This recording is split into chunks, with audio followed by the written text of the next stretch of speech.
صحابہ اکرام رضوانullah تعالی علیہم اجمعین کا ہم سب پر بڑا احسان ہے، اور سب سے بڑا احسان پوری امت پر ابو بکر صدیق رضی اللہ تعالی عنہ کا ہے، جن کے بارے میں اللہ کے رسول صلی اللہ تعالی علیہ وسلم نے ارشاد فرمایا، جتنا مجھے ابو بکر کے مال نے نفع دیا اتنا کسی کے مال نے نفع نہیں دیا،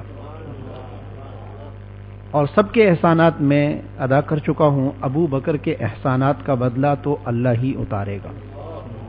ابو بکر رضی اللہ تعالی عنہ وہ صحابی ہیں جن کا قیامت کے دن حساب ہی نہیں ہوگا۔ اللہ تعالیٰ جب جلال میں ہوں گے اور حساب و کتاب شروع نہیں ہو رہا ہوگا، آپ صلی اللہ تعالی علیہ وسلم اللہ کی حمد و ثنا کریں گے، لمبا سجدہ کریں گے، اللہ تعالیٰ کو پیار آئے گا۔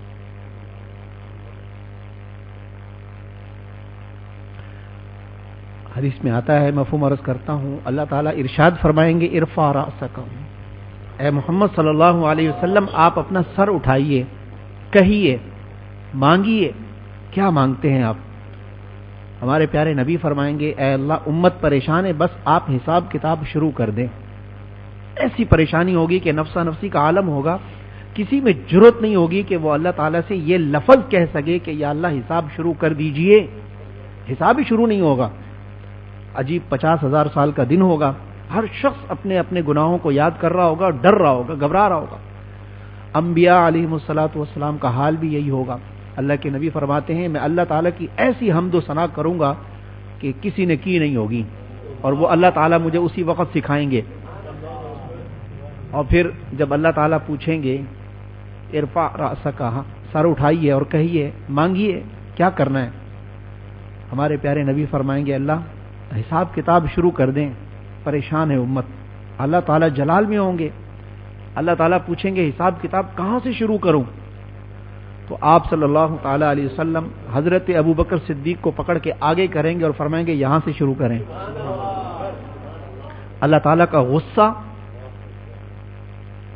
رحمت سے تبدیل ہو جائے گا اور حساب کتاب شروع ہو جائے گا۔ وہ مرحلہ اتنا خطرناک ہوگا کہ اس وقت لوگوں کی زبان پر یہ ہوگا کہ بے شک ہم جہنم چلے جائیں لیکن حساب تو شروع ہو، حساب تو شروع ہو، حساب تو شروع ہو۔ وہ گھڑی اتنی سخت ہوگی کہ اس کے مقابلے میں جہنم ان کو آسان لگے گی۔ جو سمجھ رہے ہوں گے یہ جہنم میں جانا ہے، وہ سمجھیں گے شاید جہنم میں کوئی آسانی ہوگی، یہ لیکن یہ گڑھی یہ بڑی مشکل ہوگی۔ جب تو اللہ تعالیٰ کے نبی نے فرمایا، اللہم حاسبنی حسابا یسیرا، اللہ کے نبی تو یہ فرمائے کہ اللہ ہمارا حساب آسان کر دینا، تو مجھے اور آپ کو یہ کتنا مانگنا چاہیے کہ اللہ ہمارا حساب آسان رکھنا۔ صحابہ نے پوچھا، اللہ کے رسول آسان حساب کیسے ہوگا؟ فرمایا آسان حساب ایسے ہوگا کہ اعمال نامہ اللہ یوں دیکھیں اور یوں رکھ دیں اور کہ جاؤ جنت میں، اور جس کے اعمال نامہ کو اللہ نے کھول دیا اور حساب کتاب شروع کر دیا کہ تم نے یہ کیوں کیا، بس اس کا جواب نہیں ہے، پھر اس کی خیر ہی نہیں ہے۔ اس لیے اللہ تعالیٰ سے آسان حساب مانگو کہ اللہ آسان حساب فرما، بس اللہ دیکھیں اور فرمائیں جاؤ جنت میں۔ اللہ تعالیٰ کا شکر ادا کریں کہ آپ اللہ کے گھر میں بیٹھے ہیں، صحابہ کی تعریف ہو رہی ہے اور آپ سن رہے ہیں۔ ملا علی قاری رحمۃ اللہ علیہ نے لکھا ہے کہ جہاں اللہ والوں کے قصے بیان ہوتے ہیں، اللہ والوں کے تذکرے ہوتے ہیں، وہاں اللہ کی رحمت نازل ہوتی ہے۔ صحابہ تو اللہ والوں سے کئی گنا بڑھ کر ہیں، اللہ والے کیا بیچتے ہیں صحابہ کے آگے؟ قطب ابدال غوث کیا بیچتے ہیں؟ صحابہ کے پاؤں کے نیچے لگی خاک اور اس کا کروڑواں حصہ، جو صحابہ کے گھوڑے جہاد میں دوڑے، ان کے ناک میں جو گرد گیا، ڈسٹ گئی، اس کا بھی کروڑواں حصہ کرو، اس کے کروڑویں حصے میں بھی قطبیت اور ابدالیت ملتی ہے۔ وہ صحابہ انہوں نے اللہ کے نبی کو دیکھا تھا، پھر بعد کے لوگ صحابہ کو دیکھتے تھے اس لیے کہ یہ وہ آنکھیں ہیں کہ جن آنکھوں نے اللہ کے نبی کو دیکھا۔ پھر صحابہ بھی چلے گئے تو لوگ ان لوگوں کو دیکھتے تھے کہ جنہوں نے صحابہ کو دیکھا، یہ وہ لوگ ہیں تابعین کہ ان آنکھوں نے صحابہ کو دیکھا، اور صحابہ کی وہ آنکھیں دیکھی جن آنکھوں نے نبی کو دیکھا تھا، نبی کے ان آنکھوں کو دیکھا تھا جس نبی کی آنکھوں نے اللہ تعالیٰ کو دیکھا تھا۔ آج بھی ایسی جگہ ہیں میرے بھائیوں، لوگ ترستے ہیں مسجدوں کے لیے، مسجد میں نماز پڑھنے کے لیے۔ کارگزاریاں آتی ہیں، تبلیغی جماعت والے جب ادھر ادھر گھومتے رہتے ہیں، ان سے پوچھیں عجیب و غریب کارگزاریاں آتی ہیں. بیرون ممالک میں جہاں کفرستان ہے وہاں مسجدیں آسانی سے ملتی نہیں ہیں. اول تو ہیں ہی نہیں، اور اگر ہیں تو دور دراز علاقوں میں ہیں. اب اگر کوئی شخص مسلمان ہوا ہے، اب اس کے لیے مسجد میں جانا، اتنا سفر کرنا بہت مشکل ہوتا ہے. ایک جماعت گئی تو وہ وہاں پر ایک مسلم مل گیا، نو مسلم. وہ جماعت والوں سے بڑی محبت کرتا تھا، اور ایک ساتھی اس میں سے اس سے پوچھ کے کہنے لگا کہ آپ کی طلب کیا ہے، تڑپ کیا ہے؟ کہنے لگا میرا دل چاہتا ہے مسجد قریب ہوتی تو میں 5 وقت کی نماز مسجد میں جا کے پڑھتا، لیکن میں صرف جمعہ پڑھنے کے لیے جاتا ہوں، اس میں بھی میرا اتنا کرایہ لگ جاتا ہے، اتنا کرایہ لگ جاتا ہے. جب میں جاتا ہوں تو میرا دل نہیں کرتا کہ میں اب مسجد سے باہر آؤں، ہفتے کے بعد جانا ہوتا ہے، اور پھر کیا اتنا جلدی واپسی آؤں، بس میرا دل کرتا ہے میں وہاں رہوں. کہا کہ تم کہاں سے آئے ہو؟ کہا پاکستان سے آئے. کہا وہاں مسجدیں ہیں؟ انہوں نے کہا مسجدیں، مسجدوں کا جال بچھا ہوا ہے. کہا اذان ہوتی ہے؟ کہا اذان تو ایسی ہوتی ہے کہ بس جب تانتا بن جاتا ہے ایک اذان ختم نہیں ہوتی دوسری شروع ہو جاتی ہے، اللہ اکبر کے نعرے. کا میرے کان اذان نہیں سنتے. تم خوش قسمت ہو. کہا تم آپس میں جمع ہوتے ہو؟ کہا ہاں جمع ہوتے ہیں، شب جمعہ ہوتا ہے، ویسے بھی اللہ کے نام پہ بہت سارے جمع ہوتے ہیں. کہا یہاں تو مسلمان کو دیکھنے کے لیے بھی ترستے ہیں کہ کون ہے مسلمان. پھر کہنے لگا، اس سے پوچھنے لگا اچھا یہ بتاؤ تم نے حج کیا ہے؟ کہنے لگا ہاں حج کیا ہے میں نے. کہا تم نے خانہ کعبہ دیکھا ہے؟ کہنے لگا ہاں میں نے دیکھا ہے. کہا اچھا تم نے ہاتھ لگایا اس کو؟ کہنے لگا ہاں میں نے ہاتھ بھی لگایا. کہا ہاتھ دکھانا. اس نے جیسے ہاتھ دکھایا تو وہ اس کا ہاتھ چوم رہا ہے. کہا یہ ہاتھ لگائے؟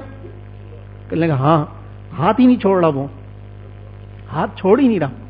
کہنے لگا اچھا یہ وہ ہاتھ ہے جس نے خانہ کعبہ کی دیوار کو اور غلاف کو چھوا ہے.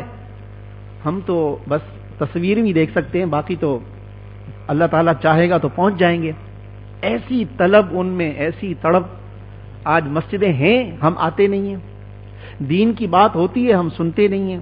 قرآن گھر میں موجود ہے، ہم پڑھتے نہیں ہیں. ان سے پوچھے جن کے پاس قرآن ہی نہیں ہے، پڑھنے کا شوق ہے لیکن قرآن ہی نہیں ہے. نماز مسجد میں پڑھنے کا شوق ہے، مسجد ہی نہیں ہے، قریب ہی نہیں ہے مسجد. دین کی بات سننے کا شوق ہے لیکن وہاں دین کی بات سنانے والا کوئی ہے ہی نہیں، درس قرآن دینے والا ہی کوئی نہیں ہے. کفرستان میں رہتے ہیں. اللہ نے آپ کو مسلمانوں کے ملک میں رکھا ہے، اور دائیں بائیں سارے مسلمان ہیں، سارے ایمان والے ہیں الحمدللہ. لیکن ہم کیا قدر کر رہے ہیں میرے بھائیوں؟ مسجدوں کی یہ قدر ہے کہ اس میں گانوں کی آوازیں آئیں، اس میں لڑائی کریں، جھگڑے کریں، مسجدوں کی بغل میں دائیں بائیں گانوں کی آوازیں چلیں. یہ مسجدوں کی ہم نے قدر کی میرے بھائیوں. اللہ ناراض ہو جاتے ہیں تو پھر اللہ اپنے گھر میں آنے بھی نہیں دیتے. جی اللہ تعالیٰ کی ناراضگی ہے، جو نماز نہیں پڑھتا اللہ اس سے ناراض ہے. جی جو مسجد میں نہیں آتا اللہ اس سے ناراض ہے. اللہ اس سے ملنا ہی نہیں چاہتے. کیا یہ شکل دکھائے گا؟ اللہ پاک ناراض ہے اس سے. جی توبہ کرنی چاہیے، اللہ تعالیٰ سے معافی مانگنی چاہیے، مسجد میں آ کے نماز جماعت کے ساتھ پڑھنی چاہیے. اللہ کا گھر ہے یہ. حدیث شریف میں آتا ہے قیامت والے دن یہ مسجدیں جو ہیں ان جگہوں کو اللہ تعالیٰ کٹوا کے جنت کا جز بنا دیں گے، جنت کا حصہ بنا دیں گے. ہم جنت میں یوں سمجھو کہ دوسرے الفاظ میں ہم جنت میں بیٹھے ہوئے، اور نورانی ماحول، فرشتوں کا ماحول. فرشتے تو ہیں ہی ہمارے ساتھ، اور فرشتے تو ایسی مجلسوں کو ویسے ہی گھیر لیتے ہیں جہاں اللہ کے لیے لوگ بیٹھے ہوں. ان مجالس کو تو فرشتے ویسے ہی گھیر لیتے ہیں میرے بھائیوں. یہ اللہ کے لیے ملنا، اللہ کے لیے تعلق رکھنا، اس پر عرش کا سایہ ملتا ہے. دنیاوی کوئی غرض نہیں ہے، دنیاوی کوئی لالچ نہیں ہے، دنیاوی کوئی مقصد نہیں ہے، صرف یہ. اللہ اکبر، لا الہ الا اللہ. تو بہرحال اللہ تعالیٰ کی کس کس نعمت کا ہم شکر ادا کر سکتے ہیں میرے بھائیوں. ہر حال میں اللہ تعالیٰ سے راضی رہنا چاہیے، ہر حال میں اللہ تعالیٰ سے خوش رہنا چاہیے، اور ان نعمتوں کا جو اللہ نے مجھے آپ کو ہم سب کو دی ہیں ان کا شکر ادا کرتے رہنا چاہیے. اللہ تعالیٰ کی نافرمانیوں سے اپنے آپ کو بچائیں، گناہوں سے اپنے آپ کو بچائیں. بظاہر تو ایسا لگتا ہے گناہ کریں گے تو لذت ملے گی، اور ملتی بھی ہے، لیکن یہ وقتی ہوتی ہے، عارضی ہوتی ہے.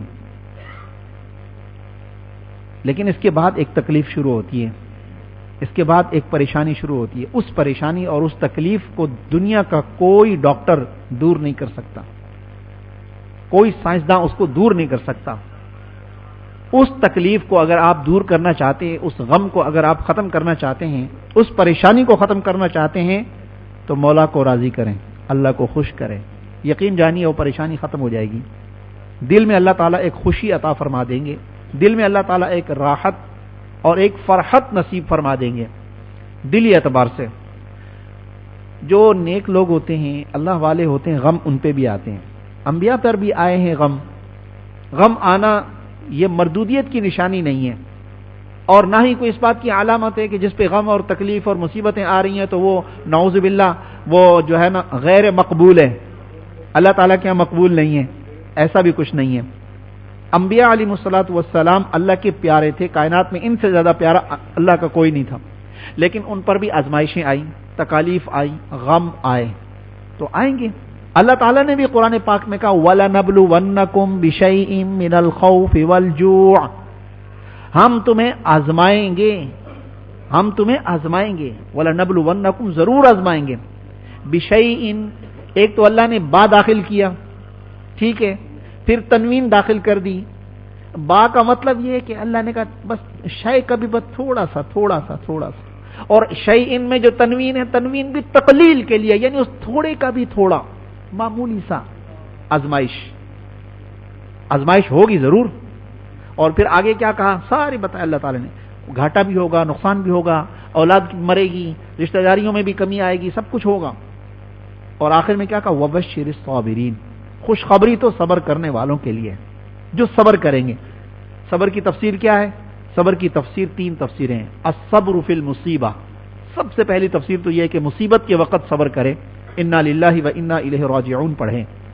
نمبر 2 الصبر فی الطاعہ, اطاعت کر کے صبر کریں. دل نہیں کر رہا لیکن آئے نماز کے لیے, دل نہیں کر رہا لیکن وہ نیکی کا کام کریں. نمبر 3 الصبر عن المعصیہ, گناہ سے بچ کے صبر کریں. جس نے یہ 3 تفسیروں پر عمل کر لیا اس کے لیے ہے وبشر الصابرین. اور پہلی تفسیر میں جو ہے الصبر فی المصیبہ, مصیبت میں صبر کیا ہے؟ اللہ تعالی کا شکوہ نہ کرے, شکایت نہ کرے, کیوں ہو گیا, کیسے ہو گیا, کیا ہو گیا, اللہ نے ایسا کیوں کر دیا, یہ شکوہ اور شکایت ہے. شکوہ اور شکایت نہ کریں, باقی غم اور حزن وہ تو ہوتا ہی ہوتا ہے. تو اگر یہ 3 تفاسیر پر عمل ہو جائے تو اس کے لیے حکم ہے وبشر الصابرین, اللہ تعالیٰ پھر اس کو خوشخبری دیں گے. اور ان اللہ مع الصابرین, اللہ تعالیٰ کی معیت اس کو نصیب ہوگی. اللہ کی معیت, دعا کیا سکھائی؟ اللہم اجعلنی صبورا واجعلنی شکورا, اے اللہ مجھے بہت صبر کرنے والا بنا. بہت سے لوگ یہ دعا پڑھتے ہی نہیں, مانگتے ہی نہیں, بہت صبر کرنے والا بنا, تو اس کا مطلب بہت مصیبتیں آئیں گی, بہت پریشانی آئیں گی, تو اس لیے دعا سکھا. نہ, ایسا کچھ نہیں ہے کہ بہت ساری مصیبتیں آئیں گی اور پھر ہمیں بہت سارا صبر کرنا, نہیں, اس کا مصیبت سے کوئی تعلق نہیں. اللہم اجعلنی صبورا واجعلنی شکورا, اے اللہ مجھے بہت صبر کرنے والا بنا اور بہت شکر کرنے والا بنا. جب وہ بہت زیادہ شکر کرے گا تو نعمتوں میں اضافہ ہوگا. تو صبر سے بھی اللہ ملتے ہیں, شکر سے بھی اللہ ملتے ہیں, دونوں حالتوں میں فائدہ ہی فائدہ ہے. لیکن شیطان نے الٹ کر دیا. خوشی آئے ناشکری, خوشی آئے ناشکری,